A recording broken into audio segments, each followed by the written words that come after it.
इस video lecture में हम Madhya Pradesh public service commission द्वारा जारी विज्ञापन जिसका नाम है असिस्टेंट प्रोफेसर एग्ज़ाम 2022 के ज्योग्राफी सब्जेक्ट के एग्ज़ाम जो कि 4 अगस्त 2024 को कंडक्ट करवाया गया है के पेपर सेट सी के लास्ट 50 क्वेश्चंस को सॉल्व करेंगे। इसी पेपर के 100 क्वेश्चंस को मैंने वीडियो 14 और वीडियो 15 के माध्यम से आपको पहले ही उपलब्ध करवा दिया है, जिसे आप मेरे चैनल ज्योग्राफिकल सॉल्यूशंस की प्लेलिस्ट जिसका नाम है MPPSC geography assistant professor exam 2022 held on 4 अगस्त 2024 में जाकर देख सकते हैं। इस वीडियो लेक्चर में जितने भी क्वेश्चंस के आंसर्स आपको बताए जा रहे हैं उन सभी को मैं अपने स्तर से पूरी जिम्मेदारी के साथ वेरीफाई करता हूं। इस कार्य के लिए मैं कई सारी बुक्स, ऑनलाइन उपलब्ध रिसर्च पेपर्स, ऑनलाइन उपलब्ध ऑथेंटिक सोर्सेस, गवर्नमेंट की वेबसाइट्स और मेरे स्वयं के नोट्स की मदद लेता हूं।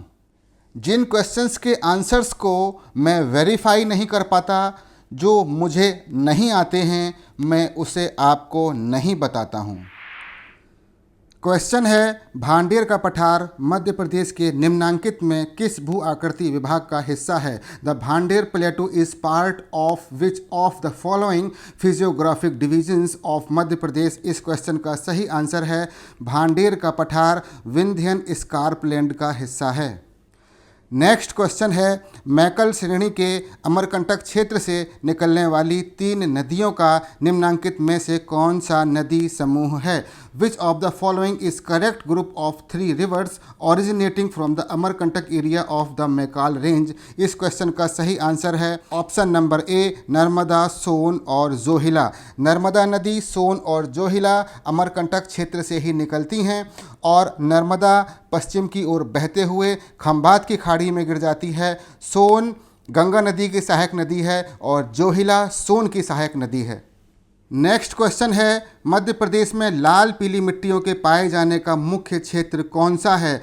विच is the major area of occurrence of red and yellow soils in the Madhya Pradesh? इस क्वेश्चन का सही आंसर है ऑप्शन नंबर सी, पूर्वी मध्य प्रदेश, ईस्टर्न मध्य प्रदेश।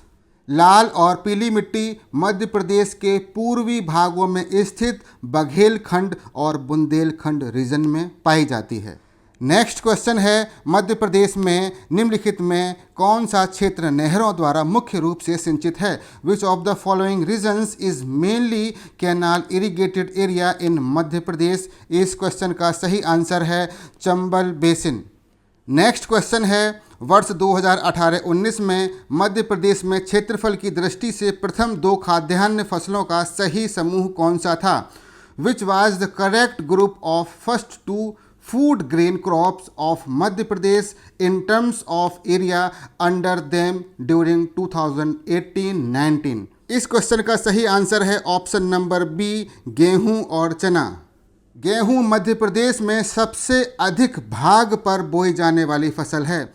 यदि आर्थिक सर्वेक्षण 2020-21 की बात करें तो इसके अनुसार वर्ष 2018-19 में मध्य प्रदेश में गेहूं के अंतर्गत जो क्षेत्रफल था वह था 7,722 हेक्टेयर और चना के अंतर्गत जो क्षेत्रफल था वह था 3,103 हेक्टेयर। नेक्स्ट क्वेश्चन है, मध्य अक्षांशीय शीत मरुस्थल जलवायु हेतु कोपेन ने निम्न में से कौन से अक्षांशों के सेट का प्रयोग किया? Which one of the following sets of letters has been used by Koppen for middle latitude cold desert climate? इस क्वेश्चन का सही आंसर है ऑप्शन नंबर सी, BWK। इसमें B का मतलब होता है शुष्क जलवायु, W का मतलब होता है मरुस्थलीय जलवायु और K का मतलब होता है वार्षिक तापमान 18 डिग्री सेल्सियस से कम। नेक्स्ट क्वेश्चन है, वर्षण के सामान्य सम्मिलन सिद्धांत में संशोधन का सुझाव निम्न में से किसके द्वारा किया गया? Who among the following suggested modifications in general coalitions theory of precipitation? इस क्वेश्चन का सही आंसर है Langmuir, option number C. Next question है, ओजोन परत के संबंध में कौन सा कथन या तथ्य सही नहीं है? Which statement oblique fact regarding the ozone layer is not correct? पहला स्टेटमेंट है, ओजोन परत को पृथ्वी का रक्षा कवच कहा जाता है। The ozone layer is called the earth's protective shield. यह स्टेटमेंट बिल्कुल सही है। नेक्स्ट स्टेटमेंट है, यह परत पराबैंगनी किरणों को पृथ्वी तक पहुंचने से रोकती है। Ozone layer prevents ultraviolet rays from reaching earth. यह स्टेटमेंट भी बिल्कुल सही है। नेक्स्ट स्टेटमेंट है, ओजोन गैस वायुमंडल में समुद्र तल से केवल 50 किलोमीटर की ऊंचाई तक है। Ozone gas is found in the atmosphere up to 50 kilometres only from sea level.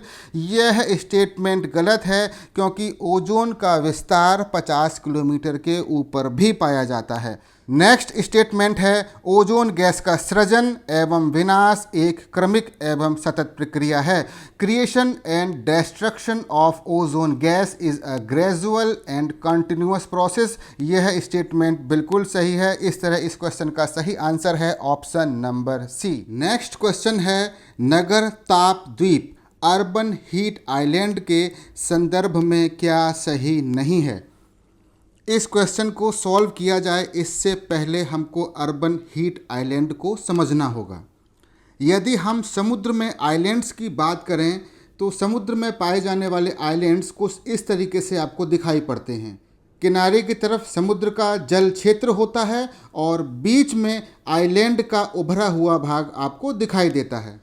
यहाँ पर बात हो रही है हीट आइलैंड की अर्बन एरियाज़ में।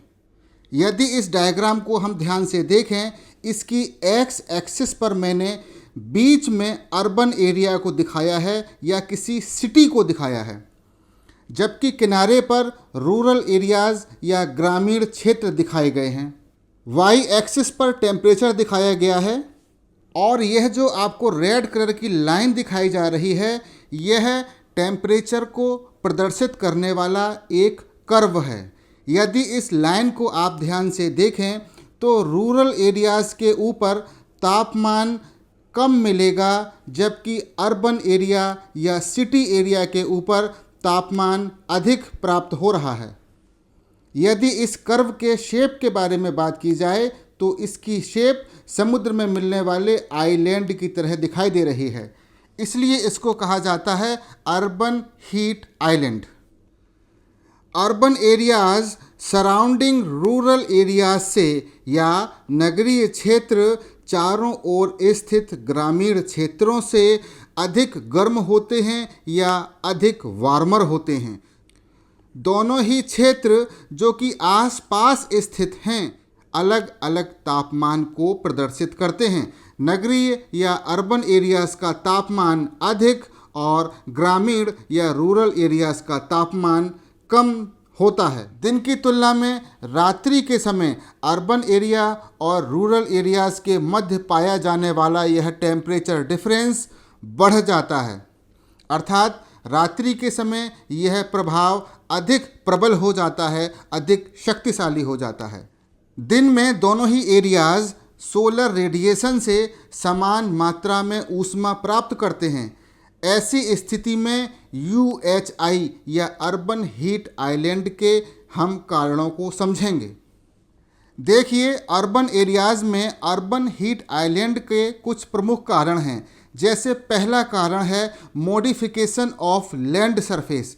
इसके अंतर्गत हम देखते हैं कि अर्बन एरियाज़ में कंक्रीट, एसफाल्ट, ब्रिक्स और बिल्डिंग्स का बहुत विस्तार होता है। साथ ही साथ अर्बन एरियाज़ में बिल्डिंग्स के बन जाने के कारण सरफेस एरिया भी बहुत अधिक इंक्रीज हो जाता है। इन सभी सरफेस की विशेषता होती है कि यह सोलर हीट को बहुत अधिक मात्रा में एब्जॉर्ब कर लेती हैं। साथ ही साथ एक दूसरा कारण यह भी है कि शहरों में चलने वाले व्हीकल्स, एसी, फैक्ट्रीज या घरों से ऊष्मा का जनरेशन होता है या ऊष्मा का सृजन होता है।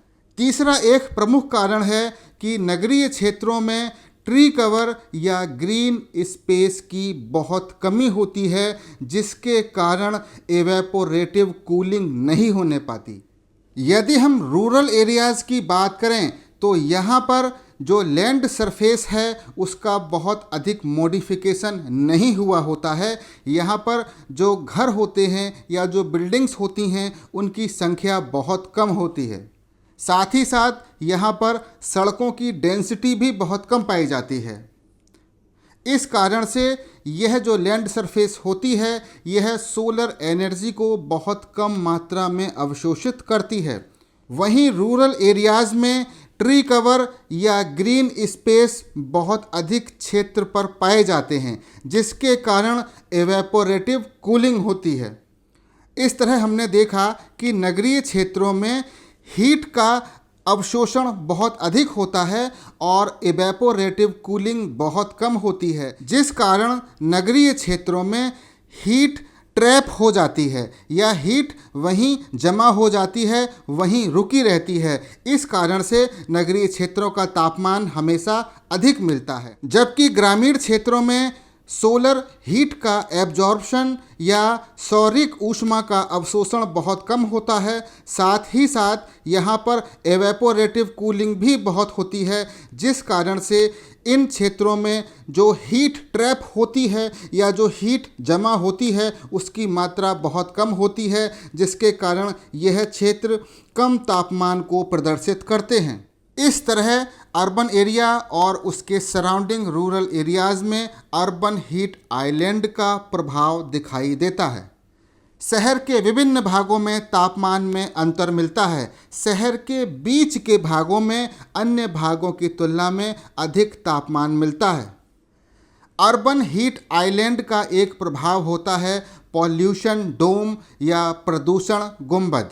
जब हवाएं वीक होती हैं तब शहरों से उत्सर्जित होने वाले पॉल्यूटेंट्स शहरों से संलग्न वार्मर एयर में जमा हो जाते हैं, जिस कारण यह पॉल्यूटेंट्स एक गुंबद का निर्माण कर लेते हैं, जिसको पॉल्यूशन डोम कहा जाता है।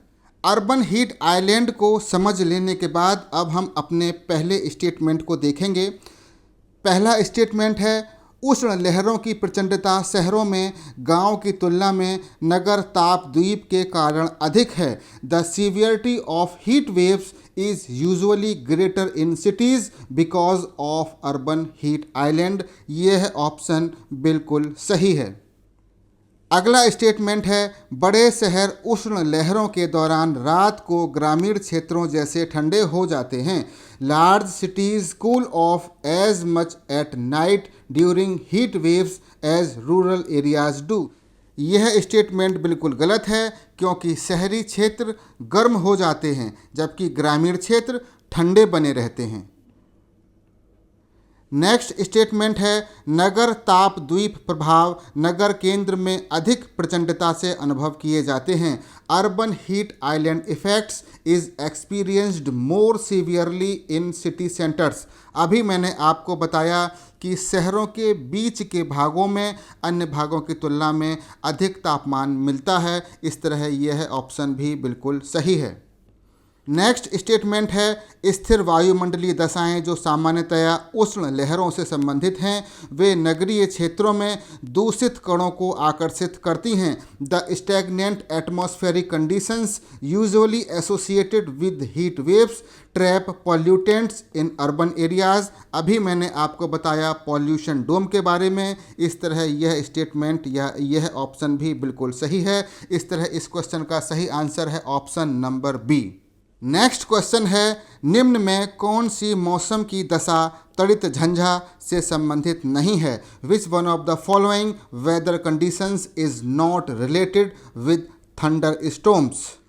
देखिए, थंडर स्टॉर्म्स में क्यूमुलो निम्बस क्लाउड्स के द्वारा हैवी रेनफॉल होती है और स्ट्रॉन्ग विंड्स चलती हैं, ओले भी गिरते हैं तथा लाइटनिंग होती है अर्थात बिजली चमकती है। इतनी अधिक लाइटनिंग होती है कि इन थंडर स्टॉर्म्स को कभी कभी लाइटनिंग स्टॉर्म्स भी कहा जाता है। लेकिन इन थंडर स्टॉर्म्स में भारी हिमपात या हैवी स्नोफॉल नहीं होता। इस तरह इस क्वेश्चन का सही आंसर है option number D. Next question है, निम्न में से कौन सा संसाधन नवीकरणीय नहीं है? Which of the following resource is not renewable? इस क्वेश्चन का सही आंसर है ऑप्शन नंबर सी, क्योंकि कोयला एक नॉन रिन्यूएबल रिसोर्स है। नेक्स्ट क्वेश्चन है, संसाधन किस प्रकार का उत्पाद है? Resource is product of which type? इस क्वेश्चन का सही आंसर है, संसाधन कलेक्टिव प्रोडक्ट हैं ऑफ मैन एंड नेचर। प्रकृति व मानव का सामूहिक उत्पाद होता है संसाधन। संसाधन प्रकृति में पाए जाते हैं। मनुष्य जब तक इन संसाधनों के गुणों को नहीं पहचान पाता है तब तक यह संसाधन नहीं होते हैं। जैसे ही मनुष्य इन संसाधनों के गुणों को पहचान लेता है और इन संसाधनों का प्रयोग अपने दैनिक जीवन में करने लगता है, तब वह प्राकृतिक वस्तुएं संसाधन बन जाती हैं। इस तरह संसाधन प्रकृति और मानव दोनों का ही सामूहिक उत्पाद होते हैं। नेक्स्ट क्वेश्चन है, आइसोडापेन शब्द किसने प्रयोग किया? Who used word isodapane? इस क्वेश्चन का सही आंसर है ऑप्शन नंबर ए, वेबर ने अपने सिद्धांत में आइसोडापेन शब्द का प्रयोग किया है। नेक्स्ट क्वेश्चन है, वेबर ने उद्योगों की स्थापना से संबंधित सिद्धांत का प्रतिपादन कब किया? When did Weber propounded theory related to location of industries? इस क्वेश्चन का सही आंसर है ऑप्शन नंबर बी, 1909 में। अगला क्वेश्चन है, निम्नलिखित में से किसने मॉडल विकसित किया जो स्थानीयकरण त्रिभुज के नाम से जाना जाता है? Who among the following developed the model known as the locational triangle? इस क्वेश्चन का सही आंसर है option number B, Alfred Weber. Next question है, मानवतावादी भूगोल शब्द का उपयोग पहली बार किसने किया था? Who was the first to use the word humanistic geography? इस क्वेश्चन का सही आंसर है ऑप्शन नंबर ए, यी फू तुआन। नेक्स्ट क्वेश्चन है, निम्नलिखित भूगोलवेताओं में से किसने 1922 के अमेरिकी भूगोलवेत्ता संगठन के समक्ष अपने अध्यक्षीय उद्बोधन में जोर दिया कि भूगोल को मानव पारिस्थितिकी के अध्ययन पर केंद्रित होना चाहिए? देखिए, मानव पारिस्थितिकी या ह्यूमन इकोलॉजी के बारे में सबसे पहले बताया था एच बैरोज ने। इस तरह इस क्वेश्चन का सही आंसर है option number D, Harlan H Barrows. Next question है, हार्वर्ड में एक विद्वान के रूप में विलियम मॉरिस डेविस ने ध्यान से क्षेत्र अवलोकन की आदत किससे सीखकर विकसित की? William Morris Davis as a scholar at Harvard developed the habit of careful field observation learning from. देखिए, इस क्वेश्चन का सही आंसर है option number A, Shaler. Shaler America के एक जियोलॉजिस्ट और पैलियोंटोलॉजिस्ट थे। डेविस शेलर के फील्ड असिस्टेंट थे। नेक्स्ट क्वेश्चन है, फ्रांस विश्वविद्यालय ने फ्रेंच लीजन ऑफ ऑनर की उपाधि से किसे विभूषित किया? University of France awarded French legion of honours degree to whom? इस क्वेश्चन का सही आंसर है option number D, William Morris Davis. Davis ने 1911 से लेकर 1912 तक एक वर्ष की अवधि के दौरान फ्रांस के सोरबॉन यूनिवर्सिटी में अध्यापन कार्य किया, जिसके लिए उन्हें फ्रेंच लीजन ऑफ ऑनर की उपाधि से विभूषित किया गया। यूरोपियन देश फ्रांस में डेविस के विचारों को सबसे अधिक समर्थन मिला। नेक्स्ट क्वेश्चन है, एक्सप्लेनेशन इन ज्योग्राफी किसके द्वारा लिखी गई? Explanations in geography was written by? इस क्वेश्चन का सही आंसर है option number B, David Harvey. Next question में दो सूचियां दी हुई हैं। पहली सूची में कुछ ज्योग्राफर्स के नाम दिए हुए हैं और दूसरी सूची में उनके द्वारा दिए गए सिद्धांत या विचारों को रखा गया है। दोनों का मिलान करते हुए सही विकल्प का चयन करना है। मैकिंडर ने हृदय स्थल सिद्धांत दिया है। कोहेन ने भूसामरिक प्रदेश के बारे में बताया है। स्पाइकमैन ने रिमलैंड सिद्धांत दिया है और सेवर स्काई ने वायु शक्ति सिद्धांत दिया है। इस तरह इस क्वेश्चन का सही आंसर है option number B. Next question है, जो विश्व द्वीप पर शासन करेगा वही विश्व पर नियंत्रित करेगा, किसका कथन है? Who rules the world island commands the world, who said this? इस क्वेश्चन का सही आंसर है option number C, Mackinder. Next question है, मैकेंडर के सिद्धांत के संदर्भ में कौन सा कथन या तथ्य सही नहीं है? Which statement oblique fact is not correct regarding मैकेंडर्स theory? H J मैकेंडर एक अमेरिकन भूगोलवेत्ता थे। H J मैकेंडर was an American geographer. यह स्टेटमेंट बिल्कुल गलत है, क्योंकि मैकेंडर एक ब्रिटिश जोग्राफर थे, न कि अमेरिकन जोग्राफर। इस तरह इस क्वेश्चन का सही आंसर हो जाएगा ऑप्शन नंबर ए। बाकी के इस क्वेश्चन में दिए हुए तीनों ही स्टेटमेंट बिल्कुल सही हैं। जैसे उन्होंने सर्वप्रथम 1904 में the geographical pivot of history में अपना सिद्धांत प्रस्तुत किया, यह स्टेटमेंट भी बिल्कुल सही है। इसके बाद स्टेटमेंट है, इसका संशोधित रूप 1919 में प्रस्तुत किया गया, जिसमें हार्टलैंड शब्द का उपयोग किया गया, यह स्टेटमेंट भी बिल्कुल सही है। अगला स्टेटमेंट है, सिद्धांत की अवधारणा थी जो पूर्वी यूरोप पर शासन करता है, हृदय स्थल को नियंत्रित करता है, यह स्टेटमेंट भी बिल्कुल सही है। इस तरह इस क्वेश्चन का सही आंसर है ऑप्शन नंबर ए। नेक्स्ट क्वेश्चन है, राज्य का जैविक सिद्धांत किसने प्रतिपादित किया? इस क्वेश्चन का सही आंसर है, राज्य का जैविक सिद्धांत या organic theory of state Ratzel के द्वारा दी गई थी। इस तरह इस क्वेश्चन का सही आंसर है option number B. Next question है, पिरेनीज पर्वत श्रेणी किन दो देशों के मध्य पर्वतीय सीमा बनाती है? इस क्वेश्चन का सही आंसर है ऑप्शन नंबर सी, फ्रांस और स्पेन के बीच में। नेक्स्ट क्वेश्चन है, निम्नलिखित में से मध्य प्रदेश का कौन सा क्षेत्र राई सरसों की खेती के लिए जाना जाता है? इस क्वेश्चन का सही आंसर है option number A, Chambal basin Madhya Pradesh में राई और सरसों की खेती के लिए जाना जाता है। मध्य प्रदेश के भिंड, ग्वालियर और मुरैना जिले राई और सरसों की खेती के लिए बहुत फेमस हैं। नेक्स्ट क्वेश्चन है, मध्य प्रदेश के निम्नलिखित कोयला क्षेत्रों में से किसका कोयला भंडार सर्वाधिक है? इस क्वेश्चन का सही आंसर है ऑप्शन नंबर ए, सिंगरौली। नेक्स्ट क्वेश्चन है, मध्य प्रदेश में तांबा उत्पादक प्रमुख क्षेत्र कौन सा है? इस क्वेश्चन का सही आंसर है मलाज खंड क्षेत्र मध्य प्रदेश का प्रमुख तांबा उत्पादक क्षेत्र है। नेक्स्ट क्वेश्चन है, बिजावर सीरीज का संबंध है? बिजावर सीरीज का संबंध कडप्पा शैल समूह से है। इस तरह इस क्वेश्चन का सही आंसर है option number C. Next question है, मध्य प्रदेश के किस स्थान पर महान एल्यूमिनियम प्लांट स्थित है? इस क्वेश्चन का सही आंसर है option number B, Bargawan Singrauli में महान एल्यूमिनियम प्लांट स्थित है। नेक्स्ट क्वेश्चन है, किस देश में 1948 के यूजेनिक संरक्षण कानून EPL ने महिलाओं को कुछ आसान शर्तों के तहत प्रेरित गर्भपात की अनुमति दी थी? ऐसा करने वाला देश था option number C, Japan. Next question है, E.A. एकरमैन द्वारा प्रस्तुत जनसंख्या संसाधन प्रदेशों में दक्षिण पूर्वी एशिया के देश निम्न में से किस प्रदेश में आते हैं? In the population resource regions presented by E.A. Ackerman, the countries of south east Asia comes in which of the following regions? हमेशा याद रखिएगा, एडवर्ड एकरमैन ने टेक्नोलॉजी रिसोर्स प्रोसेस TRP के आधार पर विश्व को 5 जनसंख्या संसाधन प्रदेशों पॉपुलेशन रिसोर्स रीजन्स में डिवाइड किया। क्वेश्चन में पूछा जा रहा है, दक्षिण पूर्वी एशिया के देश एकरमैन के द्वारा दिए गए इन 5 पॉपुलेशन रिसोर्स रीजन में से किस रीजन के अंतर्गत आते हैं? इस क्वेश्चन का सही आंसर है ऑप्शन नंबर बी, ब्राज़ील तुल्य प्रदेश।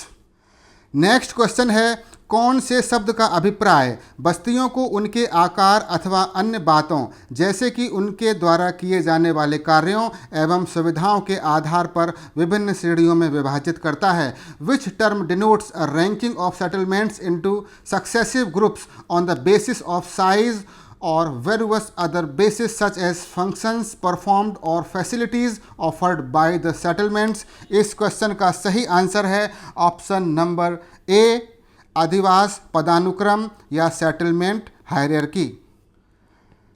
नेक्स्ट क्वेश्चन है, नवजात मृत्यु दर शब्द के प्रयोग निम्नलिखित में से किस श्रेणी की शिशु मृत्यु को दर्शाने के लिए किया जाता है?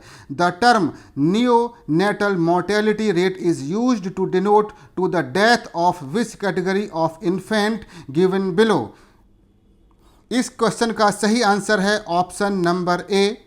देखिए, नियोनेटल मोर्टेलिटी रेट या एनएमआर का मतलब होता है कि प्रति 1000 जो बच्चे जीवित पैदा हो रहे हैं उनमें से जो बच्चे शुरुआती 28 दिनों में या 4 वीक्स में मर जाते हैं उनको नियोनेटल मोर्टेलिटी रेट के अंतर्गत रखा जाता है। नेक्स्ट क्वेश्चन है, न्यूनतम प्रयास सिद्धांत किसने दिया था? Who gave the principle of least effort? इस क्वेश्चन का आंसर है Zipf, option number C. Zipf ने प्रवास या माइग्रेशन के संबंध में न्यूनतम प्रयास सिद्धांत प्रिंसिपल ऑफ लीस्ट एफर्ट प्रस्तुत किया था। नेक्स्ट क्वेश्चन है, निम्न में से कौन सी आकृति नदी के अपरदन कार्य से नहीं बनती है? इस क्वेश्चन का सही आंसर है ऑप्शन नंबर ए, प्राकृतिक तटबंध। प्राकृतिक तटबंध या नेचुरल लीवीज का निर्माण जो है वह नदी के अपरदन की प्रक्रिया से नहीं, नदी के निक्षेपण की प्रक्रिया से होता है। नेक्स्ट क्वेश्चन है, चाप झील या आर्च लेक का निर्माण नदी किस अवस्था या स्टेज में करती है? इस क्वेश्चन का सही आंसर है ऑप्शन नंबर बी, प्रौढ़ावस्था या मैच्योर स्टेज। नेक्स्ट क्वेश्चन है, नीली हरी शैवाल किन चट्टानों पर अपक्षय की क्रिया को तेज कर देती हैं? In which of the following rocks blue green algae accelerates weathering? इस क्वेश्चन का सही आंसर है लाइमस्टोन, चूना पत्थर, option number B. Blue green algae carbonate rocks की वेदरिंग को अफेक्ट करती हैं। नेक्स्ट क्वेश्चन है, स्थल रूप संरचना प्रक्रम तथा समय का प्रतिफल होता है, यह कथन था? अ landscape is a function of structure process and time was stated by? इस क्वेश्चन का सही आंसर है विलियम डेविस। डेविस ने कहा था कि स्थल रूप स्ट्रक्चर प्रोसेस और टाइम के फंक्शन होते हैं। नेक्स्ट क्वेश्चन है, वेगनर के अनुसार पेंजिया का विभाजन कब हुआ? According to Wegener, when did Pangaea split? इस क्वेश्चन का सही आंसर है वेगनर के अनुसार पेंजिया का विभाजन कार्बोनिफेरस युग में हुआ था, इसलिए इस क्वेश्चन का सही आंसर है option number D. Next question है, निम्नलिखित में से कौन सा एक स्वतंत्र उद्योग है? Which one of the following is a footloose industry? इस क्वेश्चन का सही आंसर है आभूषण उद्योग एक फूट लूज इंडस्ट्री के अंतर्गत आता है, क्योंकि सीमेंट उद्योग हो, चीनी उद्योग हो या जूट उद्योग हो, तीनों के तीनों रॉ मटेरियल के स्थान पर ही स्थापित किए जाते हैं। नेक्स्ट क्वेश्चन है, साइमन मार्टिन की खुले चूल्हे की प्रक्रिया संबंधित है? Simon Martin's open hearth process is related to? इस क्वेश्चन का सही आंसर है ऑप्शन नंबर सी, लौह इस्पात उद्योग। नेक्स्ट क्वेश्चन है, परिवहन के साधनों में सबसे सस्ता परिवहन का साधन है? The cheapest means of transportation is? इस क्वेश्चन का सही आंसर है ऑप्शन नंबर सी, जल परिवहन, वाटर ट्रांसपोर्ट। नेक्स्ट क्वेश्चन है, यूनियन पैसिफिक रेल मार्ग कहाँ है? इस क्वेश्चन का सही आंसर है यूनियन पैसिफिक रेल मार्ग यूएसए, संयुक्त राज्य अमेरिका में है। नेक्स्ट क्वेश्चन है, भारत में नदी परिवहन के विकास में प्रमुख चुनौती क्या है? What is the key challenge facing the development of river transportation in India? यदि चारों ऑप्शंस को देखा जाए तो ऑप्शन नंबर डी, जल स्तर में मौसमी विषमता, seasonal variability of water level, इस क्वेश्चन का सही आंसर होगा। नेक्स्ट क्वेश्चन है, प्लेट विवर्तनिकी सिद्धांत के अनुसार निम्न में किस में अभिसरण नहीं होता है? According to plate tectonics theory of the following in which convergence does not occur? Option A में दिया हुआ है दो महाद्वीपीय प्लेटों का अभिसरण, यह बिल्कुल सही है। ऑप्शन बी में दिया हुआ है दो महासागरीय प्लेटों का अभिसरण, यह भी बिल्कुल सही है। ऑप्शन सी में दिया हुआ है एक महाद्वीपीय एवं एक महासागरीय प्लेट का अभिसरण, यह भी बिल्कुल सही है। ऑप्शन डी में दिया हुआ है दो महाद्वीपीय एवं दो महासागरीय प्लेटों का अभिसरण, यह ऑप्शन गलत है। इस तरह इस क्वेश्चन का सही आंसर है option number D. Next question है, अत्यधिक संपीड़न के कारण जब वलन की एक भुजा दूसरे पर उलट जाती है तो उसे कहते हैं due to extreme compression when one side of the fold overturns on the other then it is called. इस क्वेश्चन का सही आंसर है ऑप्शन नंबर बी, प्रतिवलन या ओवरटर्न्ड फोल्ड्स। नेक्स्ट क्वेश्चन है, निम्न में कौन एक समतल स्थापक बल है? इस क्वेश्चन का सही आंसर है एक्सोजेनेटिक फोर्सेस या बहिर्जात बल समतल स्थापक बल होते हैं। इस तरह इस क्वेश्चन का सही आंसर है option number B. Next question है, निम्न में से कौन विश्व की सबसे लंबी रिफ्ट घाटी है? Which one of the following is the longest rift valley in the world? इस क्वेश्चन का सही आंसर है ऑप्शन नंबर ए, जॉर्डन नदी घाटी। यह जॉर्डन नदी घाटी अफ्रीका की रिफ्ट वैली सिस्टम का ही एक सेगमेंट है और इसकी लंबाई है लगभग 360 किलोमीटर। वहीं राइन नदी की जो रिफ्ट वैली है उसकी लंबाई है लगभग 300 किलोमीटर। डेड सी भी एक रिफ्ट वैली में है, इसकी लंबाई है 50 किलोमीटर। और दक्षिणी कैलिफोर्निया में स्थित डेथ वैली की लंबाई है लगभग 225 किलोमीटर। इस तरीके से ऑप्शन नंबर ए बिल्कुल सही है।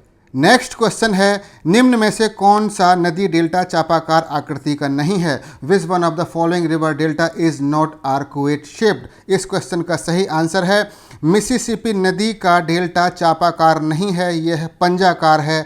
बाकी तीनों नदियों के डेल्टा चापाकार हैं। फिर मिलेंगे नए क्वेश्चंस और नए कंसेप्ट्स के साथ अगले वीडियो लेक्चर में। जुड़े रहिए मेरे यूट्यूब चैनल ज्योग्राफिकल सॉल्यूशंस से।